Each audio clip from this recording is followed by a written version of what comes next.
늘 이야기할 드라마는 JTBC 토일 드라마 경도를 기다리며 9회입니다. 이번 화는 정말 눈물 없이 보기 힘들었던 회차였죠. 설렘과 웃음이 있다가도 어느 순간 가슴을 콕 찌르는 장면들이 연달아 나오면서 감정이 계속 흔들렸습니다. 9회의 중심에는 단연 500원짜리 목걸이가 있었습니다. 처음엔 그냥 소소한 소품처럼 보였던 이 목걸이가 사실은 경도와 지우의 7년을 전부 담고 있었다는 점에서 많은 시청자들의 마음을 울렸죠. 이야기의 시작은 의외로 가볍습니다. 술자리에서 우연히 만난 인연을 통해 지우가 루카스와 연결되는 장면인데요. 벨라진이 술김에 지우의 회사를 추천하고 그 인연이 실제 계약으로 이어지면서 지우는 결국 연락을 받게 됩니다. 이때 지우가 감격해서 눈물을 터뜨리는 장면은 현실적인 성공의 기쁨과 인간적인 감정이 잘 어우러진 순간이었습니다. 이후 분위기를 바꾼 건 현실 공감 100%의 인테리어 대화였죠. 넌 전세고난 자가잖아. 이 한마디에 경도가 말문이 막히는 장면은 웃음을 주면서도 연인 사이에서도 피할 수 없는 현실의 간극을 정확히 짚어냈습니다. 괜히 더 현실적이라 공감이 갔던 장면이었어요. 하지만 9회의 진짜 핵심은 역시 500원짜리 목걸이였습니다. 경도가 지우에게 건넨 이 목걸이는 사실 7년 전 지우가 두고 간 동전 목걸이였죠. 경도가 꺼내는 말 한마디 한마디가 너무 아팠습니다. 다신 놔두고 가지 마. 그럼 나 죽어. 이 대사는 단순한 로맨틱 멘트를 넘어서 그 시간 동안 쌓여온 그리움과 상처를 그대로 드러낸 고백처럼 느껴졌습니다. 과거를 보여주는 장면들도 참 잔인했습니다. 두 사람은 7년 동안 같은 연극을 보기 위해 같은 국립극장을 찾았지만 매번 아주 사소한 타이밍 차이로 엇갈리죠. 계단 하나, 벤치 하나, 공간은 같았지만 만날 수는 없었던 그 장면들이 반복되면서 운명이 일부러 장난을 치는 것처럼 느껴졌습니다. 이런 감정선 한가운데에서 강민우의 악행은 더 선명하게 대비됩니다. 그는 지연의 약을 3배로 늘리라고 비서에게 지시하고 그녀의 상태를 의도적으로 악화시키려 합니다. 모든 목적은 오직 자신의 이익이었죠. 경도가 이상함을 느끼고 CCTV를 분석하기 시작하지만 강민우는 이미 한 발 앞서 움직입니다. 결정적인 장면은 회사 로비였습니다. 치매 증세를 보이는 지연을 사람들이 가득한 공간으로 데려와 경도와 지우 앞에서 공개적으로 망신을 주는 장면은 정말 충격적이었죠. 이 순간 강민우는 더 이상 뒤에서 조종하는 인물이 아니라 모두가 알아버린 명백한 빌런이 됩니다. 이번 화에는 기억에 남는 대사들도 유독 많았습니다. 가지마. 그럼 나 죽어. 넌 전세고난 자가잖아. 약을 늘려. 짧은 말들이지만 인물의 감정과 관계를 단번에 설명해주는 대사들이라 더 강하게 남았습니다. 그리고 공개된 10회 예고에서는 분위기가 확 달라집니다. 지우가 언니의 병에 대해 알게 되면서 이제는 당하기만 하던 흐름에서 벗어나 반격의 기운이 느껴지기 시작하죠. 경도와 지우가 함께 움직이게 될지 그리고 강민우가 어떤 대가를 치르게 될지 기대를 모으고 있습니다. 경도를 기다리며 9회는 사랑의 설렘과 현실의 아픔 그리고 인간의 악의가 한 회차 안에 모두 담긴 에피소드였습니다. 그래서 더 오래 마음에 남고 쉽게 잊히지 않는 회차였던 것 같습니다. 오늘은 경도를 기다리며 10화 이야기입니다. 이번 회차는 로맨스와 반격이 동시에 터진 분위기가 확 달라지는 전환점 같은 에피소드였죠. 서지우의 선택과 이경도의 각성 그리고 강민우의 추악한 계략이 본격적으로 맞물리기 시작합니다. 10화는 무엇보다 서지우의 변화가 또렷하게 보인 회차였습니다. 이제 지우는 더 이상 뒤에 숨지 않습니다. 경도와 함께 직접 스페인 출장을 떠나 디자이너를 설득하고 회사의 중요한 일에 앞장서기 시작하죠. 직함만 상무가 아니라 진짜 책임을 지는 사람으로 성장하고 있다는 걸 보여주는 장면이었습니다. 지우의 눈빛과 태도에서 이전과는 다른 단단함이 느껴졌습니다. 하지만 그 이면에는 강민우의 끔찍한 악행이 계속되고 있었습니다. 그는 서지연을 의도적으로 약물에 노출시켜 알츠하이머 증상처럼 보이게 만들고 회사 사람들 앞에서 공개적으로 망신을 줍니다. 이 장면에서 지우는 형부의 잔인함을 더 이상 외면할 수 없게 됩니다. 사람이 어떻게 그럴 수가 있어라는 지우의 말에는 분노와 슬픔이 모두 담겨 있었죠.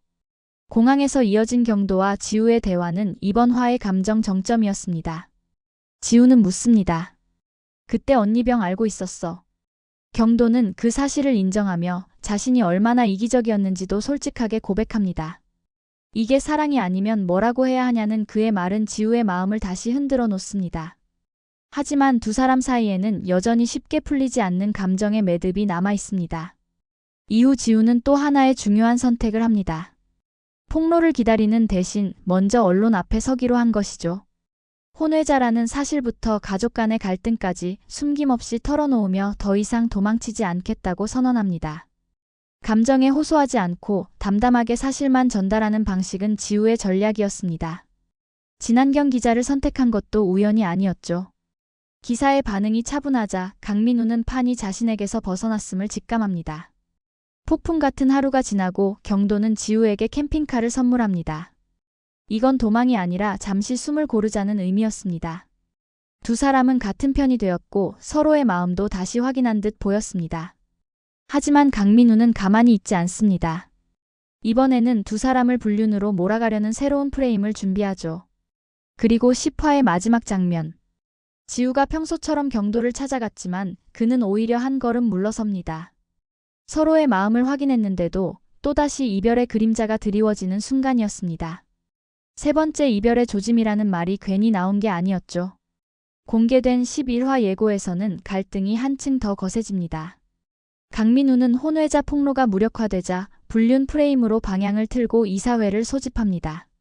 지우는 다시 벼랑 끝에 서게 될 가능성이 큽니다. 하지만 이번에는 경도도 움직입니다.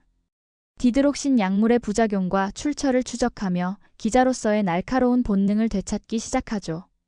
경도를 기다리면은 이제 단순한 멜로드라마를 넘어섰습니다.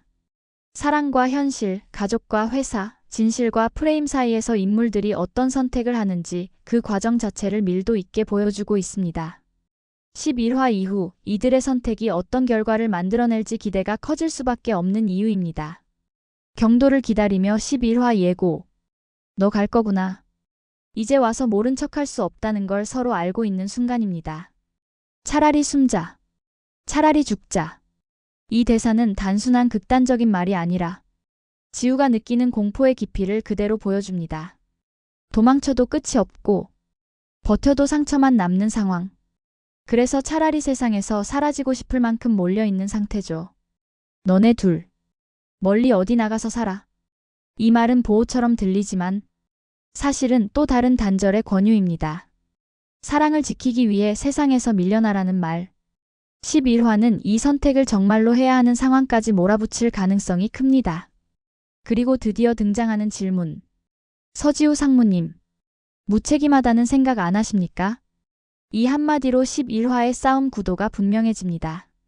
이제 지우는 연인이 아니라 상무로 여론과 이사회 앞에 서야 합니다. 평생 불륜으로 살게 되더라도 그럼. 이 대사는 강민우가 던진 프레임의 완성형입니다. 혼외자가 무력화되자 이번엔 낙인을 바꾸는 전략. 사실이 아니라 이미지로 사람을 죽이겠다는 선언이죠. 그리고 여기서 분위기가 바뀝니다. 개지는 소리 시끄러워서 오긴 왔는데 강민우 씨. 총알 다 떨어졌죠. 이 장면은 11화에서 가장 중요한 반전 신호일 가능성이 큽니다. 그동안 모든 판을 쥐고 있던 강민우에게 처음으로 밀린다는 느낌을 주는 대사. 누군가 혹은 경도가 결정적인 패를 쥐고 등장했음을 암시합니다. 가보고 보기 흔들겠으면 다시 올게.